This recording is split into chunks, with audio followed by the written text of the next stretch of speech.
We heard from Angel Reese today, and we heard from Tyler Marsh. Tyler Marsh, folks, let's send our best wishes to Tyler Marsh. He's about to be called every name under the book. Sellout, Uncle Tom. They didn't even think, they didn't have the forethought to even say, this is what our story's going to be, and we need to stick to it. This is what our alibi is going to be, and we need to stick to it. Did Chicago Sky coach Tyler Marsh just blow the lid off this whole WNBA controversy? The WNBA recently opened an investigation into racist remarks based on the thinnest evidence imaginable. What Marsh revealed about what he did or did not do during the game is simply astounding. There was actually something newsworthy said today in regards to the alleged hateful fan comments made toward Angel Reese during the Fever and Sky game on Saturday. Because the Sky actually gathered for practice today, and they spoke, and both the coach and Reese spoke. In a statement that is shaking basketball circles, Marsh acknowledged something that directly calls out Angel Reese's lies. So why is the WNBA starting this based only on social media chatter, without any video or audio evidence? Instead of discussing the amazing game, we're talking about an incident that appears to have been based solely on rumors on social media. What exactly did Marsh say? And what did Reese post on her social media that directly contradicts the victim image she is portraying? If you agree with Indiana, let's move on. Came from Tyler Marsh, the head coach of the Chicago Sky.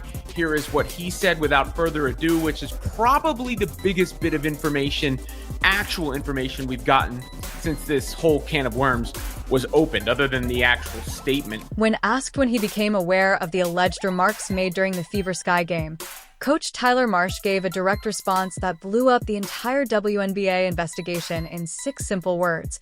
I think it's something that we heard about, and so we're just forthcoming with anything that the league can do investigation-wise. Marsh was on the sidelines during the entire game and only learned about these offensive remarks at the same time that everyone was scrolling through Twitter. Yeah, I think we agree. I think we're, in compliance with them, with the league, and obviously there's no room or space in our game for hate. So we're complying with everything that's going on. Coach, when did you become aware that there was hate speech that happened? I think when everyone else did. I think that it's something that we heard about, and so again, we're just forthcoming with anything that the league is able to do investigation-wise. Not a single player brought it up during play, not even during timeouts or substitutions, and the Sky organization was only reacting to the same social media posts that we all saw. Just a quick follow-up on it. Just because you coached in Indiana, did you ever have any issues with that while you were coaching there? I think my focus was always on the team and on the organization and doing my job as best as I could, and so that's kind of what it is. Were you learning this throughout the game or just at that moment? Oh, I was concentrated on our team and what we were doing game plan-wise against Indiana.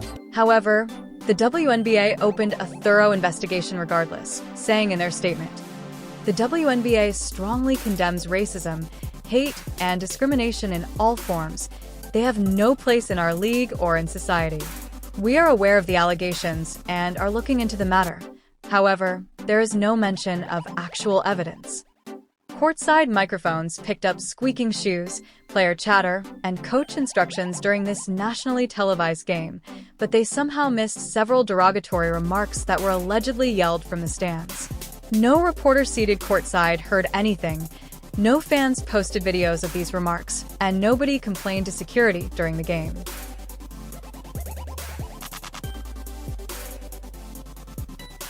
Become aware when everyone else did. What does that indicate?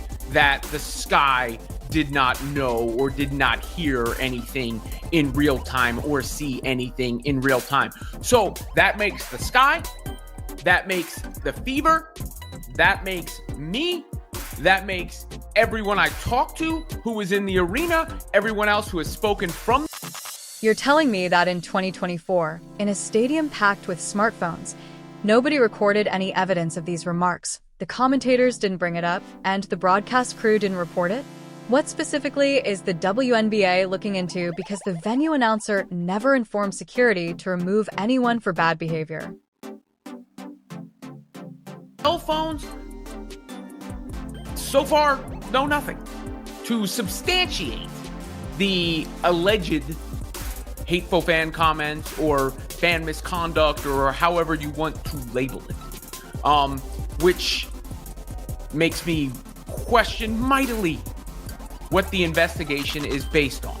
And I would love to hear on the record what the investigation is based on, because based on all the information we have, the leading theory has to be it's based on the social media nonsense. Who stands to gain from these accusations?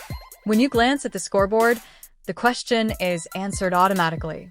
Indiana 93, Chicago 58. The WNBA took social media rumors and gave them the authority to launch an official investigation after the Sky were humiliated on their home court and Angel Reese was completely outplayed. This is not only reckless, but completely suspicious. So, what actually transpired during those 40 minutes of basketball play while these fictitious comments were purportedly being shouted? Let's take a look at what the cameras did record. There was another post from an account that I think now went private or deactivated that alleged things were said to Reese, but no even proof that that person was there or not. Whether they were there or not, whether they saw or heard anything or not, nothing to back it up. And if that is indeed the case, it's embarrassing. It is embarrassing. It really, really now seems like this is based on social media, and that the social media stuff was based on Sky fans online who couldn't handle getting the belt to the ass, who couldn't handle the beating that the Indiana Fever put out on the Sky there. When you see what transpired on the court with 438 seconds remaining in the third quarter, the entire story comes crashing down. Caitlin Clark was called for a flagrant 1 foul on Angel Reese. The replay shows that while trying to defend, Clark made contact with Reese's arm, causing Reese to fall. It's debatable whether this is worthy of a flagrant, but that's basketball. What happened next is telling. Reese immediately jumped up and confronted Clark, not the fans or the stands. Had Reese heard offensive remarks at that moment, wouldn't her attention have gone straight to Clark? Aaliyah Boston swiftly moved between them, earning herself a technical foul while attempting to protect her teammate. Reese also received a technical for her reaction.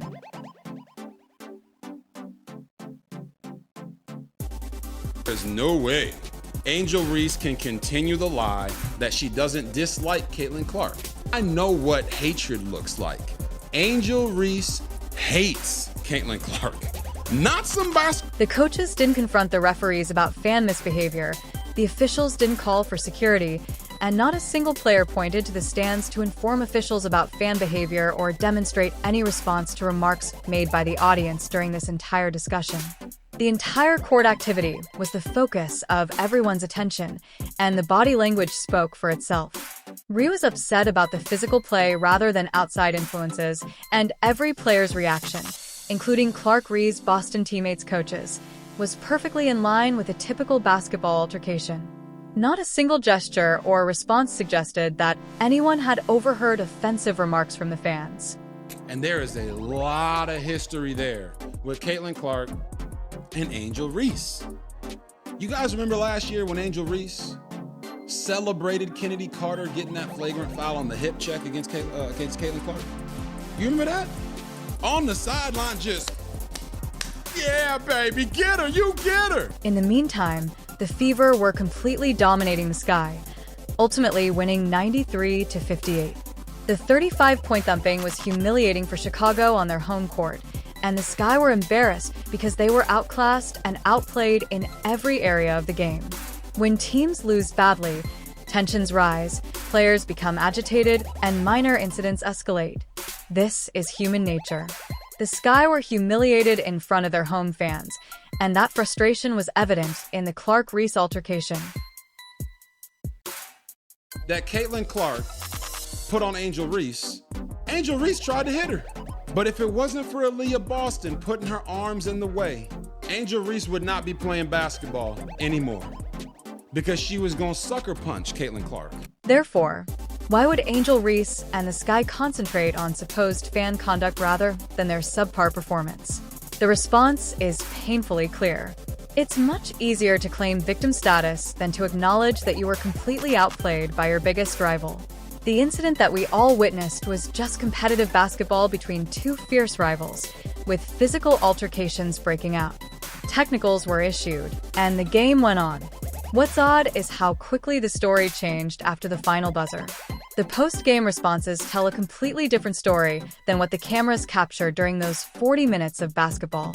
Angel Reese took to social media, first reposting a TikTok with several pictures of herself and an image of Clark following the flagrant foul, captioned, "White gal running from the Fade Street slang for someone avoiding a fight." This was dousing the flames with gasoline rather than merely adding fuel to the fire. Oh, Tyler Marsh is about to get run out of Chicago. First things first, let's hear what Angel Reese has to say. Let's hear Angel Reese. And if you guys pay attention, listen to her voice and listen to how she's on the edge of breaking down. Very funny. Hate speech.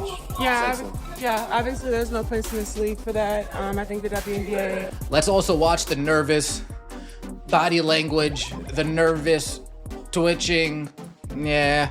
Our team and our organization has done a great job supporting me. I've had communication from everyone, from so many people across this league, and being able to support me and going through this whole process. Obviously, it could happen to me, it could happen to anyone, and I think they've done a great job supporting us in this. How did it affect you Saturday, trying to do your job, trying to play, and having this going on simultaneously? Yeah, obviously it's tough, but I think I have a great support system. I'm loved by so many people, and obviously in the moment it's hard to hear, but my support system is great. However, in a recent interview, Reese played the victim card flawlessly. "I know it's difficult, but I believe I have a strong support network because I'm loved by a lot of people." It's also difficult to hear how she immediately positioned herself as the injured party, even though there was no proof that she had said anything during the game.